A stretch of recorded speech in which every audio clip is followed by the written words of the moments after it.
सिंधुदुर्ग जिल्ह्यातील मालवण तालुक्यातील राजकोट येथील छत्रपती शिवरायांचा 38 उंच पुतळा पूर्णतः कोलमडून खाली पडला। खरं तर महाराज हे महाराष्ट्राचं स्वाभिमान, स्वराज्याचं मूळ, आणि हा 38 उंच पुतळा उभा करत असताना ज्या कंत्राटदाराला काम दिलंय तो कंत्राटदार मूळचा ठाण्यातला। अरे छत्रपती शिवरायांचं काम पुतळ्यांचं उभारणी करताना सुद्धा निकृष्ट दर्जाचं करताय, तिथे सुद्धा तुम्ही टक्केवारी खाताय। म्हणजे तुम्हाला महाराजांना सुद्धा सोडायचं आणि टक्केवारी आणि कमिशन खाताना हे यातून स्पष्टपणे दिसत आहे।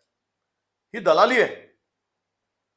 आणि ज्या पुतळ्याचं अनावरण या देशाचे पंतप्रधान करतात त्या पुतळ्याचं काम निकृष्ट करावं आणि 8 महिन्याच्या तो पुतळा पूर्णतः